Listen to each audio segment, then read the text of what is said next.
Hello welcome back. എന്ന് ഞാൻ കാണിക്കാൻ പോകുന്ന റെസിപ്പി ഇപ്പോഴത്തെ ട്രെൻഡിങ് ആയ ബുൾസൈ വെച്ചിട്ടുള്ള ഒരു മയോണൈസാണ് കേട്ടോ. അപ്പോൾ നമുക്കത് എങ്ങനെ ഉണ്ടാക്കുന്നത് നോക്കാം. ആദ്യം ഇതിന് ബുൾസൈ ഉണ്ടാക്കിയെടുക്കാം.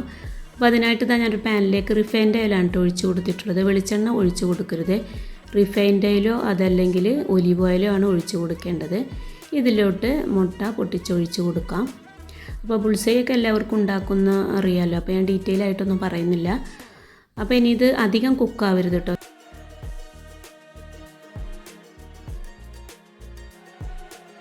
ഒരു 2 ടീസ്പൂൺ വെള്ളം ഇതിൻ്റെ സൈഡിലൂടെ ഒന്ന് ഒഴിച്ചു കൊടുക്കണം. ഇതൊന്ന് ഡ്രൈ ആവാതിരിക്കാനാണ് കേട്ടോ, ഇതിൻ്റെ സൈഡൊക്കെ കുക്കാവാതിരിക്കാൻ വേണ്ടിയിട്ടാണ്. എന്നിട്ട് ഇതിൻ്റെ ഉണ്ണിയൊന്നും അധികം വേവരുത് കേട്ടോ. അതായി ഒരു പരുവത്തിൽ വേണം ഫ്രൈ ചെയ്തെടുക്കാൻ. ഇനി രണ്ടാമത്തെ മുട്ടയും കൂടെ ഇങ്ങനെ ഒഴിച്ചു കൊടുക്കാം.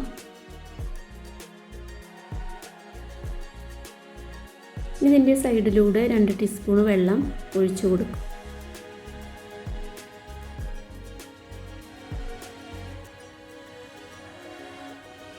അപ്പോൾ ഇവിടെ 2 ബുൾസൈ റെഡി ആയിട്ടുണ്ട് കേട്ടോ. ഇതൊരു മിക്സിയുടെ ജാറിലേക്ക് ചേർത്ത് കൊടുക്കാം.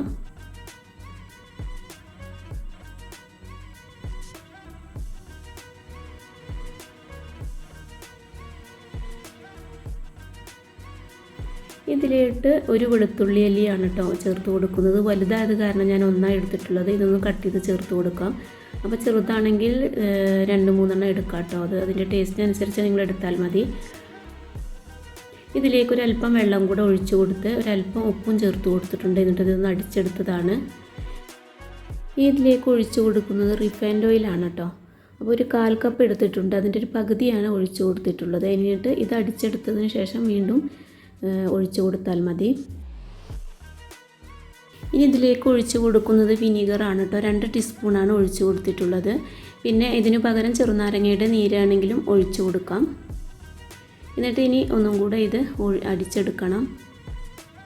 ഇനി ബാക്കിയുള്ള ഓയിലുണ്ടല്ലോ അതും കൂടെ ഒഴിച്ചു കൊടുത്ത് വീണ്ടും ഒന്നും കൂടെ അടിച്ചെടുക്കാം. എളുപ്പത്തിൽ ഉണ്ടാക്കാൻ പറ്റുന്ന മയോണൈസ് ഇവിടെ റെഡി ആയിട്ടുണ്ട്. അപ്പോൾ ഇതുപോലെ ട്രൈ ചെയ്ത് നോക്കാത്തവരുണ്ടെങ്കിൽ ഒന്ന് ട്രൈ ചെയ്ത് നോക്കുക കേട്ടോ. നല്ല എളുപ്പത്തിൽ തന്നെ ഉണ്ടാക്കിയെടുക്കാം. നല്ല ടേസ്റ്റുമാണ്. ഇതുപോലെ ഉണ്ടാക്കിയെടുക്കുമ്പോൾ കൂടുതൽ ദിവസം ഒന്ന് ഫ്രിഡ്ജിൽ സൂക്ഷിച്ച് വെച്ച് കഴിക്കാൻ പാടില്ല കേട്ടോ. നമുക്ക് ആവശ്യത്തിന് മാത്രം ഉണ്ടാക്കിയെടുക്കുക. അപ്പോൾ അടുത്ത റെസിപ്പിയുമായി വീണ്ടും കാണാം. Thank you.